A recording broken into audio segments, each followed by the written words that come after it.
Здравейте! Без значение дали обичате да пишете съобщения, ви се налага на Viber, на WhatsApp, на Skype.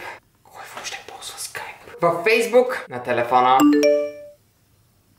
Точно сега ли? Аз предпочитам просто да звънна пред това да пиша съобщения с някой цял ден. Което може би не е чак толкова добро, защото понякога провеждам едночасови разговори. Мисля, че това отнема повече време и трябва да се пренасоча към писането на съобщения. Някои хора обаче обичат да пишат по всяко време и навсякъде.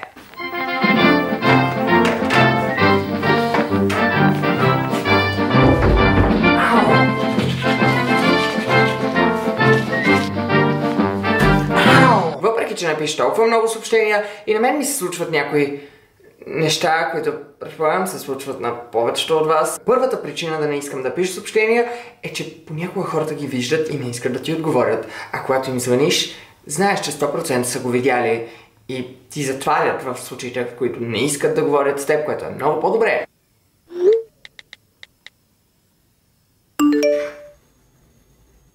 Въобще не ми занимава с тоя. Не може ли просто да правим секс? Защо е нужно да си пишем и съобщения? Толкова ли е сложно просто да отговориш? Най-дразнещо за мен е, когато човека отговаря с по една дума наред. Сериозно, Марио? Престани! Никога не го правете. Толкова ли не можеш да събереш 2, 3 или 5 думи като нормалните хора на един ред? Драго пише така. Отчаиващо е, дори съм изключил звука, когато той ми пише във Facebook, защото е супер дразнещо. На мен ми отнема безкрайно много време, когато трябва да пиша съобщения на някой. Понякога процеса на писане на съобщения при мен е нещо подобно. Окей. Главни букви. Не е с главни букви. Прекалено отблъскващо е. Къде беше емотиконата с изплезеното човече? Не, тя е прекалено ливава. По-усмихнато. По-мистериозно е. Дали няма да стане много дълго изречението? Не искам да изглеждам, все едно съм хлътнал. Любимото ми, когато пишете на някого и му изпратите снимка, която не е трябвало да му изпращате никога.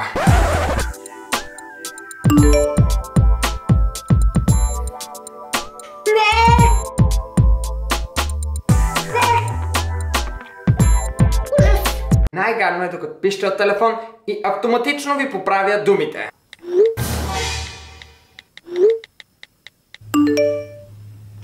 Не искам да кажа дък, искам да кажа fuck. Или когато вие сте написали дълго съобщение и ви отговорят с възможно най-краткия отговор.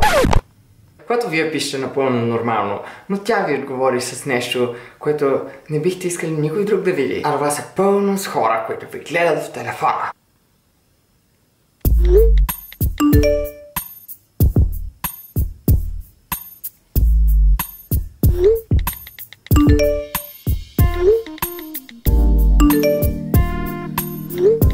Неудобният момент, когато той обърка момичето, с което пише.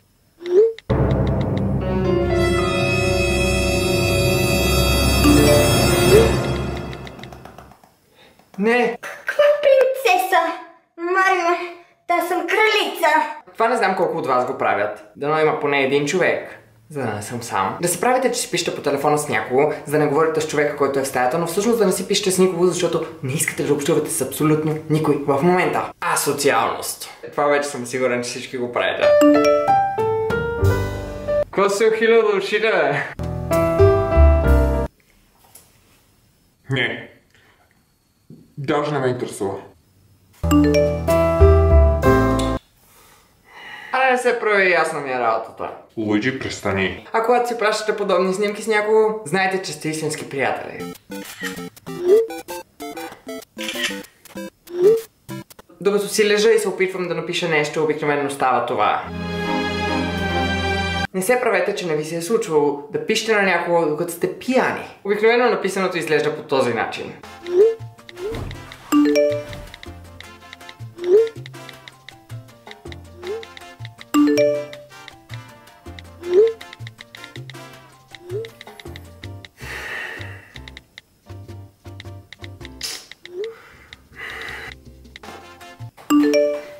Нямам идея как успявам да пиша нормално на моменти и в следващия момент да не може да се разбере въобще какво съм искал да кажа. Но със сигурност телефон не е нещо, което аз трябва да има около себе си, когато съм пиян. Никога, без значение в какво състояние сте, без значение колко дълго съобщение ви е написано, Не отговаряйте само с К.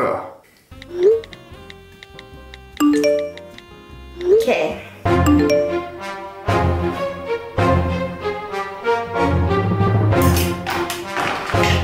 Понякога е хубаво да не пишете пред всеки. Само по начина, по който изглеждате докато пишете, се познава какво се случва. С кого си пишеш? С никого, тате. Ама... Я разбирам. Да ходиш в тяхните ги няма. Момиченце, наказана си, няма да излизаш от училище вкъщи на училище. А това момченце сега ще хода да му щупа кръченцата. Понякога това да чакате тя да ви отговори е доста обширно понятие.